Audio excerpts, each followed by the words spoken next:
Good morning everyone. एक बात की आपको 100% गारंटी दे सकती हूँ कि अगर आप जैविक या प्राकृतिक तरीका अपनाते हैं तो आपके यहाँ पे हर मौसम को आपका पौधा झेल जाएगा, क्योंकि आपकी मिट्टी में रहने वाले जो जीव हैं वो पूरी तरह से प्लांट को सपोर्ट करेंगे और हर परिस्थिति को आपका पौधा झेल जाएगा। सबसे पहले तो आप केमिकल से जैविक की तरफ लौटिए, मतलब केमिकल डाल रहे हैं तो केमिकल बिल्कुल बंद कर दीजिए और उसकी जगह पे आप जितनी भी जैविक खाद हैं, जैसे कि गोबर की खाद हो गई, वर्मी कंपोस्ट हो गया, किचन वेस्ट हो गया, लीव कंपोस्ट हो गया, उसको आप अपनी मिट्टी में डालना शुरू कर दीजिए। उससे होगा क्या कि आपकी मिट्टी में धीरे धीरे से जीवन पैदा हो जाएगा और आपकी मिट्टी जीवित हो जाएगी, जिसको कि आपने केमिकल डाल के बिल्कुल मार दिया था या फिर मृत कर दिया था, और इस तरह से पॉलिनेटर्स आने शुरू हो जाएंगे। और आज पूर्णिमा है, तो आज के दिन कोई भी कड़वी बायोएंजाइम या फिर नीम ऑयल या फिर नीम के पत्तों को आप पानी में उबाल करके अच्छी तरह से और ठंडा करके उसका आप स्प्रे करिएगा इन पौधों पर, क्योंकि पूर्णिमा और अमावस्या को ज़्यादातर इंसेक्ट एग्लिन करते हैं, तो आज के दिन स्प्रे करना ज़रूरी हो जाता है।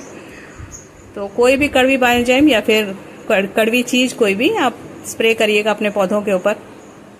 और नवरात्र आने वाली है, 15 दिन रह गए हैं नवरात्र आने में, तो अपने गुड़हल के पौधा का थोड़ा ध्यान रखिए, क्योंकि इस समय नवरात्र के समय फूल चाहिए होते हैं गुड़हल के अपनी दुर्गा माता को चढ़ाने के लिए। और मेरे पास जितने भी ये लगे हुए हैं गुड़हल, सब कटिंग से ही लगे हुए हैं और कई सारे वैरायटीज़ के लगे हुए हैं मेरे पास गुड़हल। ये वाला मल्टी पेटल वाला है, काफ़ी अच्छा इसमें भी फूल खिलता है। और कुछ लोग कहते हैं कि केले के छिलके डालने से जैसे कि फंगस आने लग जाती है और पौधा खराब हो जाता है, तो ऐसा बिल्कुल भी नहीं है। देखिए, मैं केले का छिलका रेगुलर यूज़ करती हूँ अपने पौधों के ऊपर। ये देखिए, बिल्कुल फ्रेश केले का छिलका है, जिसको आज ही यूज़ हुआ है इसका। और ये देखिए, मैं डाल रही हूँ अपने पौधों में। इससे बिल्कुल भी फंगस नहीं आती है जो हमारे पौधों को ख़राब करेगी। एक अच्छी फंगस आती है जो हमारे पौधों के लिए काफ़ी अच्छी होती है, उसको माइकोराइजर फंगस बोलते हैं, जो हमारे पौधों के लिए काफ़ी अच्छी होती है, जो मिट्टी से फास्फोरस और नाइट्रोजन और कई सारे अच्छे पोषण तत्व जो होते हैं वो हमारे पौधों तक पहुंचाने में मदद करती है। तो केले का छिलका रेगुलर यूज़ मैं करती रहती हूँ, तो आप भी करिए, इससे बिल्कुल फंगस नहीं आएगी। और देखिए, मेरे सारे के सारे पौधे कितने अच्छे हेल्दी हैं, सब में देखिए कितनी अच्छी कलियाँ बन रही है। सारे के सारे पौधे कटिंग से लगे हुए हैं, एक भी पौधा मेरा खरीदा हुआ नहीं है, सारे के सारे कटिंग से ही लगे हुए हैं और सब में देखिए कितनी अच्छी कलियाँ बन रही हैं। ये देसी गुड़हल है और इसमें भी देखिए छोटे छोटे से ही पॉट में लगे हुए हैं सारे के सारे पौधे मेरे, और सब में ही बहुत अच्छी कलियां बन रही हैं और सब में देखिए अच्छी फ्लावरिंग हो रही है इस समय। तो आप भी लगाइए, अगर आपने कटिंग अभी तक नहीं लगाई है तो कटिंग लगा लीजिए, बहुत आसानी से ये लग जाते हैं गुड़हल कटिंग से। तो लगाइए, देखिए बिल्कुल फ्री में पौधे आपके तैयार हो जाएंगे। और उनका अपना किचन वेस्ट और जो भी अपना किचन से निकलने वाला वेस्ट है, या फिर गोबर की खाद डालिए या फिर वर्मी कंपोस्ट, इस तरह के खाद का यूज़ करिए अपने पौधों के ऊपर, और ये काफ़ी अच्छे फ्लावरिंग करता है। देखिए, मेरे सारे ही पौधों में काफ़ी अच्छी कलियां बन रही हैं और फूल खिल रहे हैं। कई सारे वैरायटीज़ के लगे हुए हैं, ये चंदन कलर में है लगा हुआ। तो अगर फूल नहीं खिल रहा है आपके यहाँ, तो थोड़ा थोड़ा सा उसको ऊपर से आप कटिंग कर दीजिए इन पौधों की।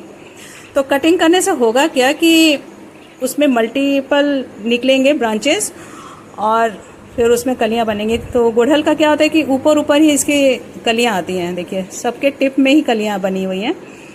तो अगर नहीं बन रही हैं कलियां, तो आप इसको थोड़ा थोड़ा सा इसकी प्रूनिंग कर दीजिए और उससे नई नई ब्रांचेस निकलेंगी, और नई जितनी ज़्यादा ब्रांचेस निकलेंगी उतनी ज़्यादा इसमें कलियाँ आएंगी और इसमें फूल खिलेंगे। और बारिश अगर हो रही है तो मिट्टी को वेल ड्रेन रखिए, क्योंकि अगर बारिश का पानी जमा हो जाएगा तो फिर पौधा ख़राब हो जाएगा। तो बारिश अगर होती रहती है और पानी निकलता रहता है तो दिक्कत नहीं होगी बिल्कुल भी। देखिए, गुलाब में भी काफ़ी अच्छी कलियां बन रही हैं।